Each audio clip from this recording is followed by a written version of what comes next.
Oke, bismillahirrahmanirrahim. Assalamualaikum warahmatullahi wabarakatuh. Kembali lagi di Resensi Podcast. Kali ini kita akan diskusi bersama Bung Fadlan, seorang intelektual muda ya.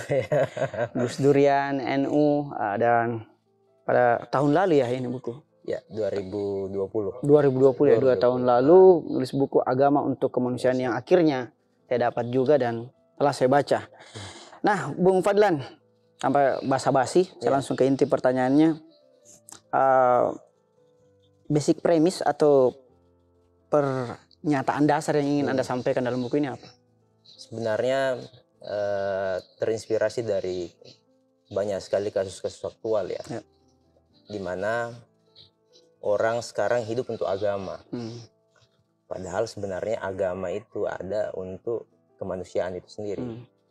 Makanya salah satu standing point dari buku ini adalah agama itu harus menjadi inspirasi bagi manusia untuk menegakkan nilai-nilai kemanusiaan.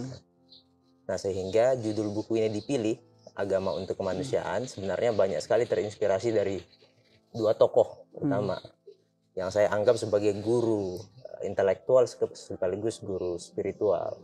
Yang pertama tentu Kiai Haji Abdurrahman Wahid, Gus Dur. Yang kedua Andre Guru Tak Sanusi Baco. Oke. Itu saya pikir. Oke. Nah, agama untuk kemanusiaan. Saya mungkin nyambung kepada Gus Dur. Kira-kira cita-cita Gus Dur di masa lalu yang sekarang ini sudah terrealisir itu seperti apa? Atau bahkan kekhawatiran Gus Dur itu seperti apa yang menurut Bung Fadlan sekarang justru terjadi malah? Ya. Sebenarnya kalau ingin flashback sedikit ya, membaca alur gerak pemikiran dan perjuangan Gus Dur ketika pulang studi dari Timur Tengah dan sempat singgah di Eropa dan kemudian kembali ke Indonesia, Gus Dur membawa ide-ide segar tentang humanisme Islam. Makanya kenapa Gus Dur setelah kepulangannya dari studi dari luar negeri itu tidak banyak membahas soal fikih misalnya. Soal fikih oriented, soal teologi, akidah. Tetapi justru Gus Dur banyak sekali menawarkan konsep-konsep ilmu-ilmu sosial dalam membaca gerak sejarah dan kebudayaan masyarakat Islam. Nah, sehingga konsep-konsep ilmu-ilmu humanisme Islam yang dikembangkan oleh Gus Dur itu sebenarnya itu mulai hidup sekarang itu. Dikembangkan juga salah satunya oleh generasi muda NU yang dikader dan banyak berinteraksi dengan Gus Dur di era 80-an sampai 90-an, bahkan di era 2000-an. Ketika Gus Dur masih sangat aktif mengembangkan gagasan-gagasannya itu di banyak sekali spektrum. Nah, sehingga apa yang hari ini kita saksikan bahwa telah muncul sebuah kesadaran kolektif tentang pentingnya agama sebagai spirit untuk menegakkan nilai-nilai kemanusiaan, baik lewat ide pluralisme, lewat ide hak asasi manusia, dan saya pikir banyak sekali gagasan-gagasan lain yang sekarang dikembangkan oleh anak-anak muda muslim, dan saya pikir itu banyak terinspirasi dari perjuangan Gus Dur. Oke. Nah, di dalam buku ini Bung Fadlan juga sempat menotis pikiran Gus Dur tentang Tuhan tidak perlu dibela. Nah, berkaitan dengan itu kita tahu bahwa terjadi perbedaan pemikiran antara Gus Dur dengan salah satu organisasi yang akhirnya alhamdulillah sekarang sudah dibubarkan ya. Tetapi tentu akan beranak pinak, mengganti nama dengan gerakan yang sama tentunya. Nah, pertanyaan kemudian adalah apa yang harus kita lakukan terhadap gerakan-gerakan Islamis seperti itu? Begini sebenarnya, Gus Dur melihat bahwa salah satu problem terbesar dari agama itu ketika dipahami agama itu hanya pada ranah teologi semata-mata. Karena salah satu pertentangan terbesar di dalam doktrin-doktrin keberagamaan kita memang teologi. Dan teologi itu adalah titik beda, titik tengkar agama-agama. Nah, sehingga Gus Dur menawarkan satu paradigma teologis yang lebih inklusif, terbuka. Bahwa apa yang dalam Islam kita sebut sebagai akidah itu sebenarnya yang di dalam imajinasi kita sebagai sebuah tembok yang membuat kita merasa aman dari gangguan, kemusyrikan, kemurtadan, dan seterusnya. Gus Dur menawarkan satu paradigma, bukan teologi itu sendiri sebenarnya, tapi satu paradigma teologis bahwa akidah itu sebenarnya bukan benteng. Akidah itu obor, penerang yang membuat kita percaya diri untuk bertemu dan berjumpa dengan banyak sekali agama-agama dengan ragam kepercayaan yang ada. Dengan kepercayaan diri kita itulah akhirnya kita bisa terus-menerus mengalami perjumpaan dengan ideologi, dengan pemikiran-pemikiran lain dengan penuh kepercayaan diri. Tanpa merasa inferior, tanpa merasa eksklusif. Dan saya pikir paradigma teologi sebagai obor penerang itu, sebagai suluh yang menerangi kesadaran kita itu, dan di sanalah justru teologi sebagai obor itu akan semakin menguatkan kita di dalam melihat yang mana yang benar dan yang mana yang salah, yang mana yang hak dan yang mana yang batil. Saya pikir salah satu paradigma teologi itulah yang penting dikembangkan hari ini. Nah, istilah Islamis perlu kita jelaskan mungkin terlebih dahulu. Misalnya merujuk pada Basam TV dalam bukunya Islam dan Islamisme. Islamisme itu adalah gerakan politik yang mengatasnamakan agama. Sehingga ini yang perlu kita garis bawahi dulu. Jangan sampai kita menganggap bahwa kita menyerang Islam nih. Enggak. Islamis itu peristilan teknisnya seperti itu. Dia gerakan politik pakai jubah agama. Yang dipakai di beberapa pilkada, bahkan bukan hanya di Indonesia. Di momen-momen politik luar negeri pun melakukan hal yang sama. Yang tentunya mayoritas agama lain misalnya kayak fundamentalisme. Myanmar, di Buddha, misalnya Hindu.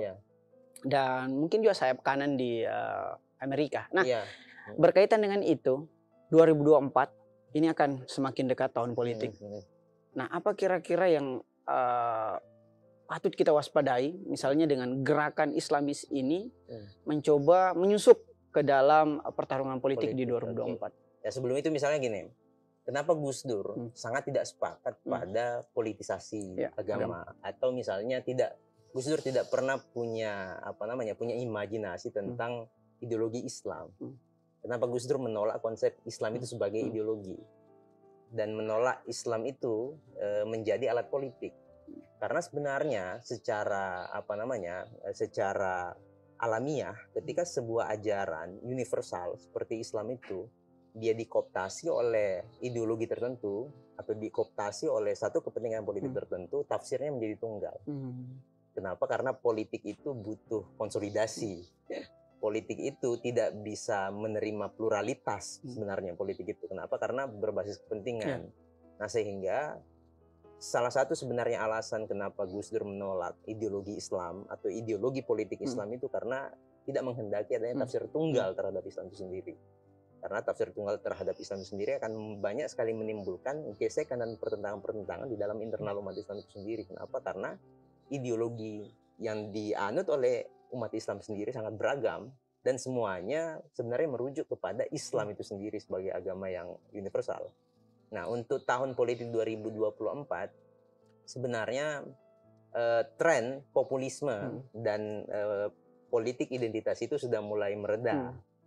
Karena memang harus kita akui konstelasi politik global misalnya yang dimotori oleh Trump di Amerika Serikat lewat gerakan white supremacy itu memang berpengaruh secara global dan memang menjadi salah satu gerakan yang menginspirasi kelompok-kelompok sayap kanan di berbagai tempat. Nah, saya pikir di momen politik 2024 ini ketika kandidat atau berbagai anasir-anasir itu tidak lagi dimotori oleh kelompok-kelompok yang secara ideologis bertentangan secara diametral.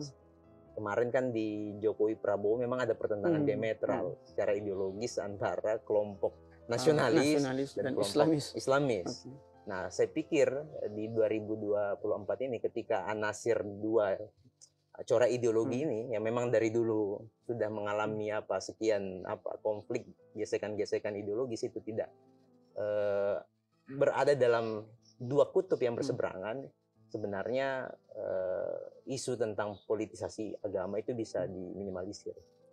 Nah, bagaimana tanggapan Bang Fadlan kira-kira misalnya dengan pertanyaan bahwa kalau Anda mengatakan kami radikal, Anda juga radikal terhadap kami. Dalam artian misalnya tuduhan bahwa rezim ini adalah rezim yang Islamofobia atau bahkan ada beberapa kasus dituduh sebagai rezim yang selalu melakukan kriminalisasi ulama. Mungkin tanggapan Bung. Ya, sebenarnya karena ketika Islam yang tadi saya katakan itu menjadi satu ideologi politik, akhirnya kan melihat yang berseberangan dengan mereka itu sebagai kelompok-kelompok yang anti-Islam. Itu salah satu problem di dalam Islam, konsep Islam sebagai ideologi itu. Konsekuensinya yang dianggap berseberangan, tidak menolak perjuangannya, tidak sepakat dengan model gerakannya, dianggap anti-Islam, dianggap Islamofobik. Padahal ya kita tahu sendiri bahwa Islam itu tersebar misalnya di Nusantara itu tidak semata-mata melalui kendaraan politik. Justru Islam itu diterima secara masif itu lewat gerakan-gerakan kultural. Nah, sehingga saya menganggap stigma radikal, stigma intoleran itu ketika dia terkait dengan kepentingan besar soal negara kesatuan Republik Indonesia, kepentingan besar soal bangsa yang sejak awal sudah disepakati bahwa Indonesia itu berarti memilih menjadi Indonesia, berarti kita sepakat untuk menanggalkan egosentrisme berbasis agama, berbasis sukuisme dan sebagainya, dan mementingkan Indonesia itu. Nah, sehingga ketika dianggap rezim hari ini anti-Islam, Islamofobik, itu sebenarnya satu pernyataan yang aneh karena ya pemerintah kita orang Muslim juga. Ada banyak sekali kebijakan-kebijakan sebenarnya yang pro Islam, seperti misalnya undang-undang pesantren. Yang sekarang lagi digodok menjadi Ramperda, kemudian Hari Santri, dan ada banyak lah program-program keislaman, keumatan itu yang diafirmasi oleh negara. Termasuk ekonomi syariah ya, di perbankan. Perbankan syariah. Nah, kembali kepada Gus Dur, di dalam muktamar yang terakhir kemarin di Lampung, yang mana Bung Fadlan hadir, kami juga teman-teman sempat hadir di sana, kita lihat banyak spanduk yang sama-sama mengklaim adalah bagian dari Gus Dur. Bahkan ada spanduk yang bertuliskan menghidupkan Gus Dur. Nah, menurut Bung Fadlan, kira-kira the new Gus Dur di abad 21 ini itu berada pada tokoh-tokoh seperti apa gitu? Atau mungkin bahkan sudah Bung Fadlan ikuti misalnya siapa kira-kira? Gus Dur itu dalam pembacaan saya termasuk the big one. Dia orang besar. Dia bisa jadi selevel dengan Gandhi. Selevel dengan orang-orang yang kehidupannya itu memang dihikmatkan untuk kemanusiaan. Dia hidup bukan untuk dirinya sendiri. Nah, sehingga meniru Gus Dur itu bukan pekerjaan yang mudah. Mengklaim untuk meneruskan perjuangan Gus Dur itu bukan pekerjaan yang mudah. Nah, sehingga Gus Dur dengan spektrum yang sangat luas itu bisa jadi kita yang generasi muda NU atau siapapun yang merasa punya kecintaan terhadap Gus Dur itu mengambil bagian-bagian kecil dari perjuangan Gus Dur. Di jaringan Gus Durian misalnya yang kami gerakkan itu mengambil segmen civil society. Gerakan masyarakat sipil. Ada yang misalnya mengambil gerakan politik, karena Gus Dur juga seorang politisi ulung. Ada misalnya yang mengambil sisi gerakan anti korupsi, hak asasi manusia. Jadi saya pikir kepingan-kepingan dari spektrum perjuangan Gus Dur yang begitu luas itu bisa jadi akan kita teruskan sesuai dengan kompetensi kapasitas yang kita miliki masing-masing. Dan tidak ada satu sosok bagi saya yang hari ini bisa mengklaim bahwa dia bisa meneruskan semua apa yang diperjuangkan oleh Gus Dur. Even anak-anaknya sendiri ya. Di akhir-akhir buku ini, Bung Fadlan juga menulis tentang sepak bola.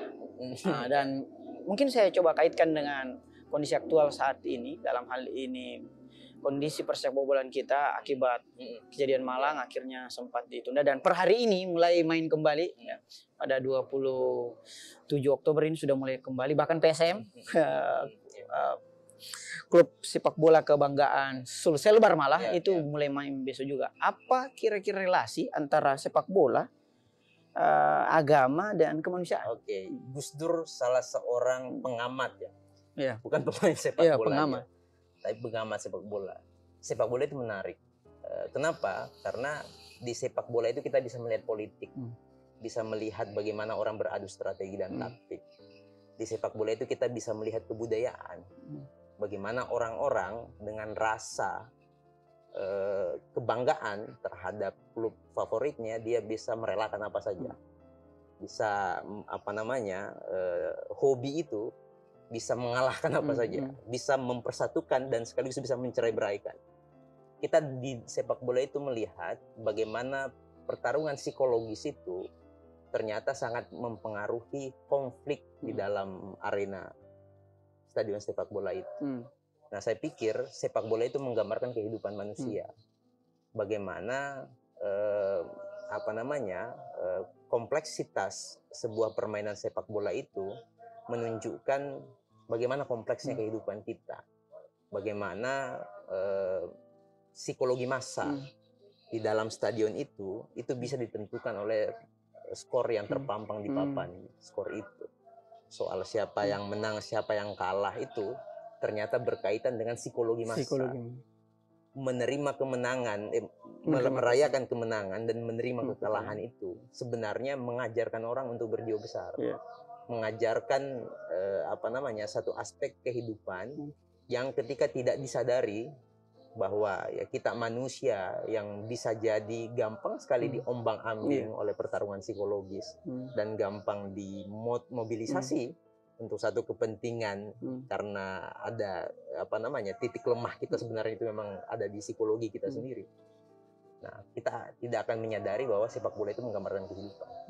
Apa klub sepak bola favoritnya? Saya Barca. Wah, Barca ya kalah tadi malam. Ini Bro Al berbiasa ini, kalau kalah Tottenham dia baper dia langsung tidur, babak pertama dia tidur. Nah, karena waktu sudah memasuki maghrib, mungkin terakhir Bang, apa kira-kira yang belum saya tanyakan, tetapi penting untuk Abang sampaikan kepada halayak netizen kita. Silakan Bang. Oke.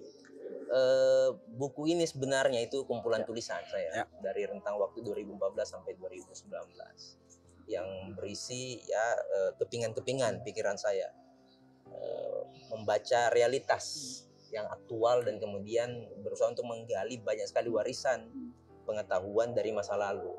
Karena saya santri, mencoba untuk melihat itu dalam perspektif sebagai seorang santri menggunakan perangkat ilmu-ilmu pesantren, sekaligus menggunakan perangkat ilmu rasional modern yang sudah sangat berkembang pesat. Nah, sehingga Gus Dur pernah berpesan, tirakat seorang santri itu membaca dan ibadah seorang santri itu menulis. Itu mungkin. Tirakat mungkin dijelaskan, mungkin ada yang non muslim ya tirakat. Tirakat itu ikhtiar, sungguh-sungguh yang dilakukan oleh seorang manusia untuk mencapai satu tujuan tertentu. Ikhtiar. Mungkin coba diulang, ikhtiar seorang santri. Ikhtiar sungguh-sungguh yang dilakukan oleh seorang santri untuk mencapai satu tujuan. Dan itu tirakat itu mengerahkan segala daya upaya, pikiran, adalah membaca, energi, perasaan dan seterusnya. Dan ibadahnya adalah menulis. Right, keren. Terima kasih Bung Fadlan, waktu yang singkat namun mendalam. Mungkin di episode-episode selanjutnya kita akan berdiskusi lebih jauh lagi dengan Bung Fadlan, mungkin di buku kedua atau bahkan di isu aktual keagamaan dan kemanusiaan yang lebih hangat lagi. Terima kasih, semoga berkah. Wassalamualaikum warahmatullahi wabarakatuh.